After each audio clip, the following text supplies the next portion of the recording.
नमस्कार, आप जुड़ चुके हैं एपिलॉग न्यूज़ नेटवर्क के साथ और मैं आकृति रैना। जाति विध्वंस की जब हम बात करते हैं, जिसे हम अंग्रेजी में जेनोसाइड कहते हैं, उसका एक अभिन्न अंग होता है जिसे हम कल्चरल जेनोसाइड कहते हैं। कल्चरल जेनोसाइड वो प्रतिक्रिया है जो विक्टिम ग्रुप होता है उसकी कोई भी निशानी हो, चाहे वो कल्चरल निशानी हो, चाहे वो कल्चरल हेरिटेज हो, मंदिर हो, पूजा स्थल हो, या जो भी उनके साथ जुड़ी कोई भी चीज़ हो, उसको ख़त्म कर देना, उसको हम कल्चरल जेनोसाइड के नाम से जानते हैं। 1990 में जब पलायन हुआ, कश्मीरी पंडित का निष्कासन हुआ, उसके बाद एक प्रतिक्रिया चली जहाँ पर मंदिरों की, शमशान भूमियों की, या जो भी कल्चरल हेरिटेज का हिस्सा थी, जो कश्मीरी पंडित का हुआ करती थी वहाँ पे, उस पर काफ़ी सारे लोगों ने अधिकरण करके या एनक्रोच करके उसको कमर्शलाइज किया गया, उसको बेचा गया, कहीं जगह पर अवैध कब्जे किए गए। पिछले 32 साल से समुदाय की एक डिमांड थी, इस पे एक एसआईटी बिठाई जाए या एक बिल बनाई जाए, और पनुन कश्मीर ने एक बिल भी प्रपोज की जिसमें कल्चरल जेनोसाइड का एक चैप्टर है, जिस चैप्टर में इस कल्चरल जेनोसाइड को ठीक करने का एक सिस्टम क्रिएट किया गया था। लेफ्टिनेंट गवर्नर मनोज सिन्हा जी के आदेश पे डिवीजन कमिश्नर कश्मीर ने एसआईटी गठन करने की एक अनाउंसमेंट की है। इस बात को लेके आज हम कश्मीरी समाज, कश्मीरी पंडित समाज के जो रिप्यूटेड लोग हैं, उनसे उनकी प्रतिक्रिया जानने की कोशिश करते हैं।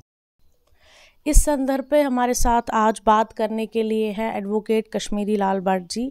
हम इनसे राय जानेंगे। स्वागत है आपका एपिलॉग में। Thank you sir. जैसा आप जानते हैं कि एलजी मनोज सिन्हा जी ने कल ऑर्डर दिया है कि एसआईटी बिठाई जाए और जो इशू है इस पे टेम्पल्स का, चाहे वो ज़मीन का है या गुरुद्वारा का है, कुछ भी प्रॉपर्टी लीगल मतलब क्या मिसयूज़ हुआ है, उनका तोड़ी गई है या जो भी है, उस पर एसआईटी बिठाई जाए। इस पे आपका क्या कहना है? एक तरफ से तो हम it's a very appreciable step taken by the lieutenant governor, हम इसकी तारीफ करते हैं, लेकिन बेसिक में अगर वास्तव में देखा जाएगा, एक हिसाब से ये पैच वर्क है ये, क्योंकि जो बेसिक मुद्दा है जो पंडित प्रेमनाथ भट्ट मेमोरियल ट्रस्ट ने स्टार्ट किया है 2011 से, द स्ट्रगल दैट कंटिन्यूज, किसके लिए किया है? For enactment of temple bill. क्योंकि इसके रीज़न है, as per as Kashmiri Hindu religious property in Kashmir is concerned, we have no law for its protection. There is no law. As far as Waqf property is concerned, there is Waqf Act. As far as Gurudwara Prabandhak Committee is concerned, उनके जो religious properties है उनके लिए act है. But as far as these religious properties are concerned, there is no such protection. We have left no stone unturned in meeting the concerned persons.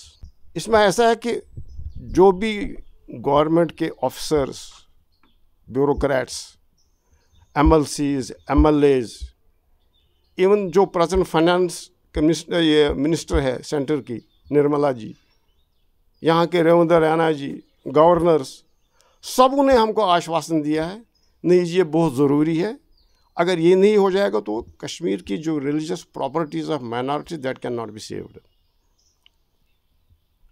अब फ़ायदा क्या हो गया तो नुकसान क्या हो गया? फ़ायदा उनको हो गया जिन्होंने इस प्रॉपर्टी की सेल की, नुकसान हो गया हमारा माइनॉरिटीज़ का। बहुत सी जगहों पर agreement to sale, attorneys, sale deeds even have taken place. तो हमने वक्त पर ये बात उठाई कि अगर आप ये होलसेल जो सेल है इस लैंड का, तो फिर कुछ ही अब महीने दिन लग जाएंगे जब ये तमाम मामला ख़त्म हो जाएगा।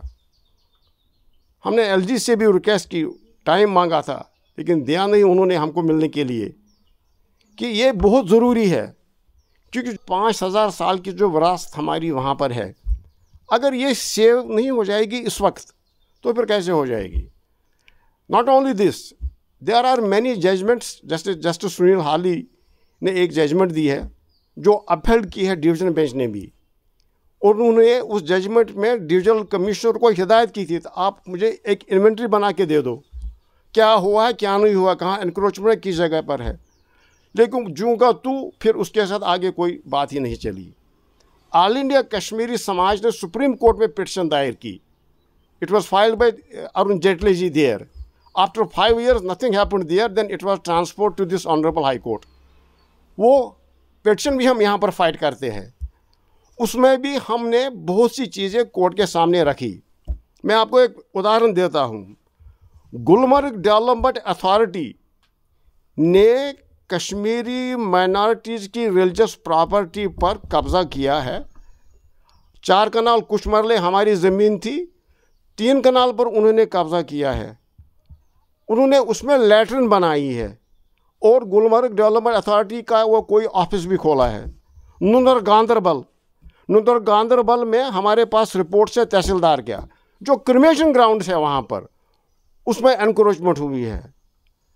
यहाँ क्या कहते हैं, इसमें ये सालिया के पास एक रिलीजियस प्लेस है कारकुट नाग, वहाँ एक ज़मीन बहुत सी चंक, एक big chunk of land was attached with the temple, वहाँ मस्जिद बन गई है। मैं कितने उदाहरण आपको दे दूँगा। तो मेरा कहने का मतलब यही है कि जब तक इसमें इमीडिएटली एक हमको एक कानून की सूरत में ये इसकी प्रोटेक्शन के लिए एक कानून बनाया जाएगा, तब तक ये पैच वर्क ये चलता रहेगा, मगर इट विल नॉट लॉन्ग लास्टन। आपने किया आज मंदिर को ठीकन, हम निकले, फिर कल वहीं के वहीं कल वो आएंगे दोबारा, उस पर दोबारा उसको वो एनक्रोचमेंट करेंगे, तो फिर उसका क्या फ़ायदा है। जिस तरह औकाफ एक्ट में या गुरुद्वारा प्रबंधक कमेटी एक्ट में मामूली सी आपको रिप्रेजेंटेशन करनी है तो उसमें इमीडिएट एक्शन हो जाएगी। तो कहने का मतलब ये है कि अगर इस विरासत को बचाना है, अगर हमको वापस जाना है, तो ये कंडीशन प्रेसिडेंट है हमारी। Until and unless there is no temple act, temple bill is not passed done, it is very difficult for us to go back. Thank you. मैं आपको बताऊं कि एक कश्मीरी पंडित संघर्ष समिति है, उन्होंने भी पिटीशन फाइल की थी कोर्ट में, तो उनका भी यही इशू था। और कैसे non resident Kashmiri migrants allow किए गए वो टेंपल सेल करने के लिए या प्रॉपर्टीज़ थी, जबकि उसके रेस्पेक्टिव डिस्ट्रिक्ट डिप्टी कमिश्नर जो थे वो कस्टेडियन थे of all the migrant properties. इस पे आप क्या कहोगे? As far as Section 4 of Migrant Act is concerned, entire immovable property, including now the religious places as well, they will be in the custody of concerned deputy magistrate. So if deputy magistrate is not involved anywhere, any sale, any agreement, any document which takes place, that is totally illegal. That is totally illegal.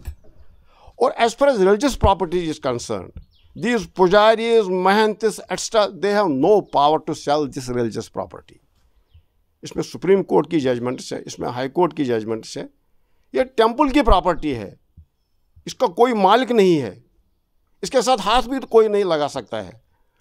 अब जैसे आपने ये पूछा कि ये फलाना ने writ petition की, फलाना ने रिट पिटीशन की, many writ petitions have been filed, many orders have been passed, but there is no proper implementation of the judgments of the courts.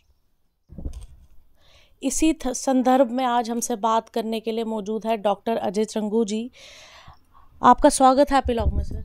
नमस्कार सर। जैसा आप जानते हैं कि एलजी मनोज सिन्हा जी ने ऑर्डर के बाद की जो इलीगल प्रॉपर्टी है कश्मीर में, उस पर एसआईटी बिठाई जाए, तो परुन कश्मीर ने भी जो जेनोसाइड बिल 2020 में दी थी, उसमें भी पार्ट 3 है कल्चर जेनोसाइड पे अगर बात की जाए उस पर, तो उससे आप कितना सहमत हैं और क्या अपील क्या रहेगी आपकी?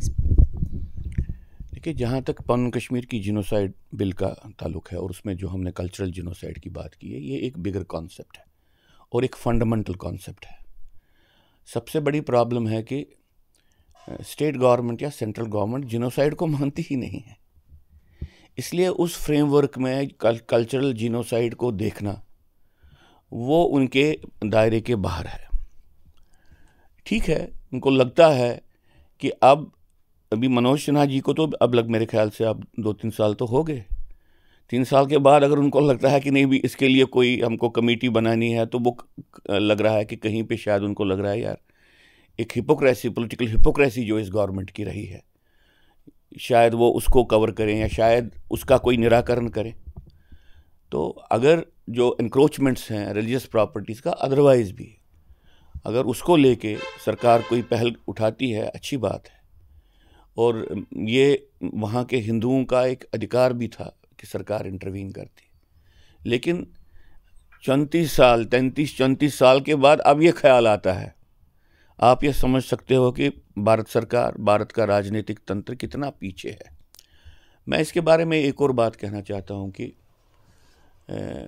एक सबसे बड़ी एक विषमता जो परिस्थिति की है वो ये है कि सरकार एक साइड से बोल रही है कि हालात सुधर रहे हैं, वो तो लगभग उद्घोषणा करते हैं हर दिन की आतंकवाद के खिलाफ तो हमको विक्ट्री मिल गई है, आतंकवाद को संपूर्ण तरीके से हमने हराया है, लेकिन ग्राउंड में वल्नरेबिलिटी जो हिंदू की वहाँ पे है वो बढ़ गई है।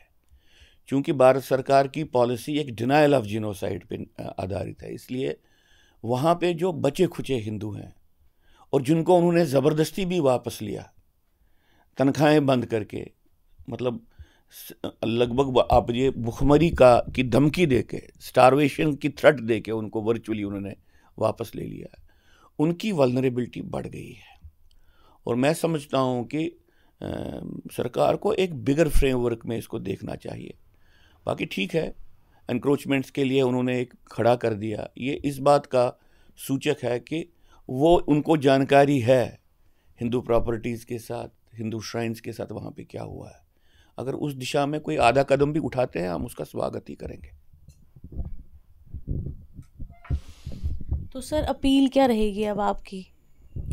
मेरी अपील, हमारी पनून कश्मीर की अपील तो है उनको वो अपना स्ट्रक्चर ऑफ थिंकिंग चेंज करें।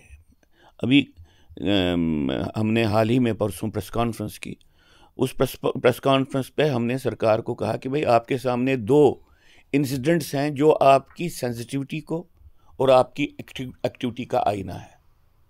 पहला है जो ये सुनीता शर्मा जो वहाँ पे रह रहे थे, ये वो कश्मीरी हिंदू थे जो वहीं पे रह रहे थे, और उनका जो ये संजय शर्मा था, ये वहाँ पे सिक्योरिटी गार्ड था कि ATM बैंक पे, उसको मारा वहाँ पे। और उसके बाद किसी ने सरकार को कोई गाली गलोच नहीं की, किसी ने सरकार को, लेकिन सरकार को लोगों ने ये कहा कि भैया उनकी सिक्योरिटी सिचुएशन को देख लीजिए। अब कुछ दिन पहले से सोशल मीडिया पे ही आया कि वो फैमिली किस तरह से दर दर की ठोकरें खा रही है। तो ये LG सरकार की सेंसिटिविटी, पहले तो सिक्योरिटी को लेके जो वहाँ पे हिंदू बचे खुचे हैं उनको लेके क्या है, और उनकी सर्वाइवल जो नीड्स हैं उनको लेके क्या है, ये क्लासिकल एग्जाम्पल है। और दूसरा एग्जाम्पल है कि कुछ दिन पहले ही जो डांगरी का मैसेकर हुआ था, डांगरी के मैसेकर के बाद वहाँ के विक्टिम फैमिलीज़ ने प्रेस कॉन्फ्रेंस की और कहा कि हमको यहाँ से भागना पड़ेगा। ये इस बात को दर्शाता है कि जो सरकार घोषणाएं कर रही हैं कि सिक्योरिटी सिचुएशन पे हमारी कंट्रोल है, जो टारगेट पॉपुलेशंस हैं टेररिज्म के विक्टिम और उनकी जो विक्टिम्स हैं उनकी इनसिक्योरिटी बढ़ती जा रही है। कश्मीर घाटी में भी मुझे लगता है कि फिजिकल थ्रेट हिंदुओं का और भी बढ़ गया है। और ये बात सरकार क्यों नहीं समझती है कि अगर उनकी सोच करेक्ट भी है, मान लीजिए एक मिनट के लिए, मैं उसके साथ एग्री नहीं करता हूँ कि हालात बहुत ज़बरदस्त सुधर गए हैं, तो टेररिज्म, इस्लामिक टेररिज्म का एक डायनेमिक्स है, इसकी एक इन्वर्स रिलेशनशिप होती है। जितना जितना आतंकवादी तंत्र कमज़ोर होता है उतना उतना ग्राउंड पे जो विक्टिम सॉफ्ट टारगेट होता है उसकी वल्नरेबिलिटी बढ़ जाती है। इसलिए मेरी तो अपील रहेगी मनोज सिन्हा जी को यही कि आप कश्मीरी हिंदू विस्थापित की प्रॉब्लम इसके सही परिप्रेक्ष्य में ही डील करें। अगर नहीं तो आपको करना है जैसे कांग्रेस चला रही थी, आप भी चला रहे हैं, थोड़ा बहुत आप ज़ोर से बयान देंगे या वो आपसे ज़ोर से बयान देंगे, और अगर लड़ाई इतनी है कि ये प्रूव करना कि आप उनसे बेहतर है, अपने बेसिक परसेप्शंस को और अप्रोच को चेंज किए बगैर, तो ये हमारे लिए भी दुर्भाग्य की बात है, इस पूरे यूनियन टेरिटरी के लिए दुर्भाग्य की बात है। इसी संदर्भ में बात करने के लिए आज हमारे साथ हैं वीरेंद्र रैना जी, जो प्रेमनाथ भट्ट मेमोरियल ट्रस्ट के साथ जुड़े हुए हैं, जो इन टेम्पल्स पे काम कर रहे हैं। इनसे हम बातचीत करते हैं। स्वागत है आपका एपिलॉग में सर। Thank you. सर, जैसा आप जानते हैं कि एलजी मनोज सिन्हा जी ने एक स्टेटमेंट दी है, कल ऑर्डर दिया है कि जो इलीगल लीज़ है, जो टेम्पल्स की यूज जो उधर प्रॉपर्टीज़ हुई है कश्मीर में, चाहे वो एनक्रोचमेंट है या डिस्ट्रेस सेल में है, तो उस पर आप क्या कहना चाहेंगे जो एसआईटी उन्होंने दी है? और साथ ही साथ जो ये मेमोरेबल ट्रस्ट है प्रेमनाथ भट्ट जी, उन वो भी 2010 से उन्होंने इशू ये उठाया था, तो उस पर आप हमें कुछ बताएं। देखिए, ये जो एसआईटी के गठन के विषय में एलजी मनोज सिन्हा जी ने जो ये आदेश पारित किया है डिविजनल कश्मीर के लिए, हम इसका स्वागत करते हैं। चाहे ये काफ़ी देर से ऐसा ऑर्डर आया है कि कश्मीर के मंदिरों की सुरक्षा के लिए और वहाँ पे जिस प्रकार से मंदिरों की ज़मीन को इलीगल जिस तरीके से लीज आउट किया गया है, बेचा गया है, मिस अप्रोप्रिएट किया गया है, एलिनेट किया गया है, ये अलग अलग तरीके से वहाँ के मंदिरों का जिस तरीके से पतन हुआ है, उस पर ये जो एसआईटी गठित की गई है, हम इसका तहे दिल से स्वागत करते हैं। देखिए, मैं प्रेमनाथ भट्ट मेमोरियल ट्रस्ट के साथ पिछले 10-15 वर्षों से जुड़ा हुआ हूँ, और प्रेमनाथ भट्ट मेमोरियल ट्रस्ट जो है, इसको कम्युनिटी ने ये कार्य इसको सौंपा कि आप कश्मीर में जो मंदिर हैं उनकी सुरक्षा के लिए आप सरकार पे इस प्रकार का एक दबाव बनाइए कि वो एक बिल लाएं या ऑर्डिनेंस लाएं, जिसके ज़रिए एक लेजिस्लेशन पास हो जो कि कश्मीर में एक ऐसा निज़ाम बनाया जाए जिसके तहत कश्मीर के मंदिरों की और कश्मीर के जो भी श्राइन्स हैं, कश्मीर की जो भी शमशान भूमियां हैं, उनका प्रोटेक्शन किया जाए। क्योंकि ओवर द ईयर्स ऐसा देखने में आया कि कश्मीर के जो मंदिर हैं उनकी भूमि को एलिनेट किया गया, उनको मिस अप्रोप्रिएट किया गया, उन्हें गलत तरीके से बेचा गया, उन्हें लीज आउट किया गया, और जिसके साथ साथ कश्मीर के जो मंदिर हैं उनका वेंटन तरीके से डिस्ट्रक्शन हुआ। आपको मैं थोड़ा सा यहाँ पे एक चीज़ दिखाना चाहूँगा। प्रेमनाथ भट्ट मेमोरियल ट्रस्ट ने ही ये एक पुस्तक है, हिंदू श्राइन्स ऑफ कश्मीर। इसमें 1403 ऐसी जो मंदिर हैं और श्राइन्स हैं, और जिसको राजबल कहते हैं या शमशान भूमियाँ हैं, 1403, जिनमें 975 टेम्पल्स हैं और 428 शिशु समाधियाँ हैं। तो उनका इसमें पूरा जो है इसमें वर्णन है, रिसर्च की हुई ये किताब है। तो मैं ऐसा चाहूँगा कि जब कश्मीर में जो एसआईटी के ज़रिए इन मंदिरों की सुरक्षा के लिए जो भी कदम उठाए जाएंगे, तो इस किताब को एक रेफरेंस मटेरियल के तौर पे यूज़ किया जा सकता है कि जिसमें उनको सारा ही डिस्ट्रिक्ट वाइज और हर मोहल्ला वाइज, ग्राम वाइज उनको मिलता रहेगा इससे सारी डिटेल कि कश्मीर में कहाँ कहाँ पे मंदिर थे, वो आज किस प्रेजेंट कंडीशन में है। तो ये this will be one of the reference materials this Hindu shrines of Kashmir. तो मैं ये आग्रह करूँगा एलजी मनोज सिन्हा साहब से भी और डिविजनल कश्मीर से भी कि वो इस पुस्तक के ज़रिए, हम ऐसा कोशिश करेंगे कि हम शीघ्र से शीघ्र ये पुस्तक की एक प्रति उन तक पहुंचाएंगे, ताकि वो इसको एक रेफरेंस मटेरियल के तौर पे लेके उन मंदिरों का जो है जीर्णोद्धार कर सके, और उनके जो मंदिरों के साथ जो उनकी लैंड्स को मिसअप्रोप्रिएट किया गया है, एलिनेट किया गया है, लीज आउट किया गया है, उसको दोबारा से जिसको कहते हैं कि दोबारा से प्राप्त करने के, दोबारा से लेने की वो जो भी उनकी प्रक्रिया है उसको चालू करें। जैसा कि आपने खुद भी बताया कि काफ़ी समय लगा सरकार को ये स्टेप उठाने के लिए, और साथ ही साथ जो एसआईटी अब बैठेगी, क्या रूल्स बनेंगे, कितना बेनिफिट होगा हिंदूज़ को, वो तो वक्त ही बताएगा। तो साथ ही साथ इस पे आपका क्या कहना है, और आपके जो ये ट्रस्ट है, मेमोरियल ट्रस्ट है, इन्होंने क्या कदम और उठाए, क्या प्रोसीजर आगे और इन्होंने क्या किया? देखिए, प्रेमनाथ भट्ट मेमोरियल ट्रस्ट जो है पिछले 10, 12, 13 वर्षों से जो है संघर्ष कर रहा है। सड़कों पे हमने संघर्ष किया है। ऐसा कोई राजनेता नहीं है, ऐसा कोई चीफ मिनिस्टर नहीं है, ऐसा कोई लेजिस्लेटर नहीं है, राष्ट्रीय लेवल पे नेता हैं जिनसे हमने मिल के कश्मीरी पंडितों के जो मंदिर हैं कश्मीर में, हिंदुओं के जो मंदिर हैं, उनके विषय में उनका जो हरास हो रहा है, उनका जो डिस्ट्रक्शन हो रहा है, ये सब मामला हमने उनके सामने उठाया। जहाँ तक कि हमने एक कश्मीर में मंदिरों की सुरक्षा के लिए एक बिल लाने के लिए Kashmiri Hindu shrines and religious places management and regulation bill की ये कॉपी मैं आपके सामने दिखाता हूँ। ये तो अब जो रिवाइज कॉपी है, ये बिल असेंबली में भी हम असेंबली के में पारित होने के ऑलमोस्ट कगार पे हम पहुंच गए थे, लेकिन किन्हीं राजनीतिक विषयों के वजह से ये बिल पारित नहीं हो पाया। लेकिन ये बिल बनाना और उसको फिर असेंबली के पटल तक पहुंचाना, ये भी प्रेमनाथ भट्ट मेमोरियल ट्रस्ट का ही एक दायित्व था और हमने इस दायित्व को निभाया। और मैं यहाँ पे आपसे ये कहना चाहूँगा कि प्रेमनाथ भट्ट मेमोरियल ट्रस्ट के जो उनका संघर्ष था, उनके संघर्ष की वजह से एक ग्लोबल कॉन्शियसनेस, एक नेशनल कॉन्शियसनेस पैदा होगी कि कश्मीरी पंडित के जो कश्मीरी हिंदुओं के मंदिर कश्मीर में है वो 5000 वर्षों की धरोहर है, वो मानवता की धरोहर है। तो उसको बचाना अपनी पोस्टेरिटी के लिए, अपने आने वाली जनरेशन्स के लिए, ये केवल एक रिलीजियस ही नहीं, ये एक रिलीजियो कल्चरल एक इशू है, ये एक धरोहर को बचाना है। तो ये तो हमारा एक दायित्व है, एक राष्ट्रीय दायित्व है।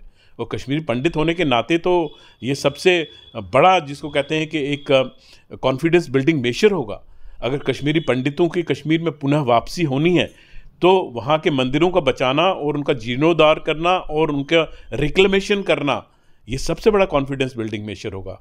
तो हम यही सरकार से ये कहते हैं कि जब तक कश्मीरी पंडितों की कश्मीर में पुनः वापसी ना हो तब तक एटलीस्ट जो उनके वहाँ पे धरोहर है उसकी संरक्षण की जाए और उसको बचाया जाए।